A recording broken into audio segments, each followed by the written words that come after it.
అందరికీ నమస్కారం. మన అరుణాచల్ శివ యూట్యూబ్ ఛానల్ కు స్వాగతం. మొదటి ఎపిసోడ్ లో వశిష్ఠ విశ్వామిత్రుల వైరం గురించి తెలుసుకున్నాం కదా. వశిష్ఠుడు సూర్యవంశానికి అంటే శ్రీరాముడు జన్మించిన ఇక్ష్వాకు వంశానికి కులగురువు. ఆ వంశపు రాజులకు ఎటువంటి కష్టం వచ్చినా మార్గం నిర్దేశించేది వశిష్ఠుడే.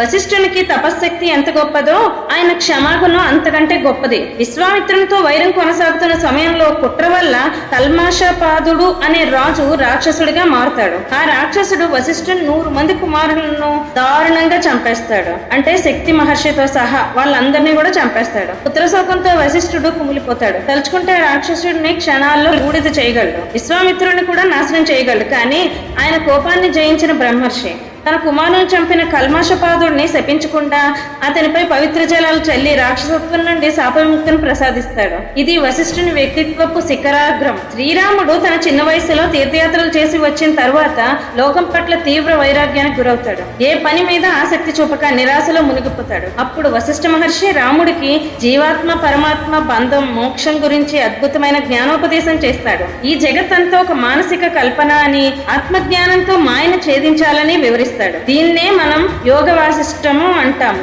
యోగ వాసిష్ట రత్నాకరం అని కూడా అంటారు. వాల్మీకి రామాయణంతో సమానమైన గొప్ప ఆధ్యాత్మిక గ్రంథం ఇది మా చిన్నప్పుడు మా తాతగారు కూడా చదివేవారు. ఎన్ని అడ్డంకులు ఎదురైనా తన పట్టుదల వదలని విశ్వామిత్రుడు చివరి కఠోర తపస్సుతో వశిష్ఠుని మెప్పిస్తాడు. సాక్షాత్తు వశిష్ఠ మహర్షి స్వయంగా విశ్వామిత్రుడిని బ్రహ్మర్షి అని పిలిచి గౌరవిస్తాడు. తన యాగ రక్షణ కోసం రాముడిని పంపమని విశ్వామిత్రుడు అడిగినప్పుడు దశరథుడు భయపడినా వశిష్ఠుడే రాముడిని పంపిస్తాడు. అలా వారి పాత వైరం మాయమై లోక కళ్యాణం కోసం ఇద్దరు మహర్షులు ఒక్కటవుతారు. వశిష్ఠ మహర్షి బ్రహ్మజ్ఞాని మరియు సప్తఋషుల్లో ఒకరు కావడంతో ఆయన పేరు మీద భారతదేశంలో అనేక పవిత్ర స్థలాలు ఆశ్రమాలు ఉన్నాయి. వేదకాలం నుండి రామాయణ కాలం వరకు ఆయన ప్రయాణాలు తపస్సు కారణంగా దేశంలోని వివిధ ప్రాంతాల్లో ఆయన ఆనవాళ్లు కనిపిస్తాయి. ముఖ్యంగా మొదటిది ప్రపంచవ్యాప్తంగా వశిష్ఠుని పేరు మీద ఉన్న అత్యంత ప్రసిద్ధ ప్రదేశం ఇది. మనాలికి సుమారు 3 కిలోమీటర్ల దూరంలో ఉన్న గ్రామానికి వశిష్ఠ్ అనే పేరు ఉంది. ఇది హిమాచల్ ప్రదేశ్ లో ఉంది. ఇక్కడ సుమారు 4000 సంవత్సరాల పురాతనమైన వశిష్ఠ మహర్షి దేవాలయం ఉంది.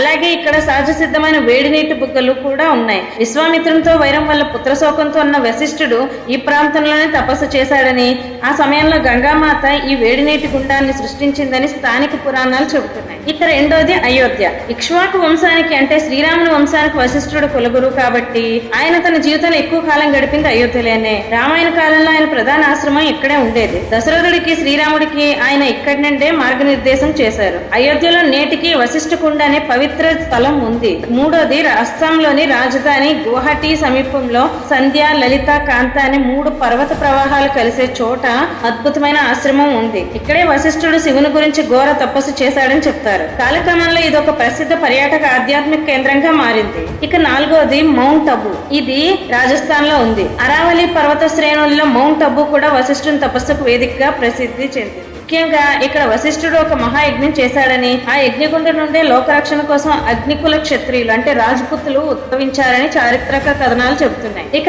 ఐదోది సప్తర్షి మండలం.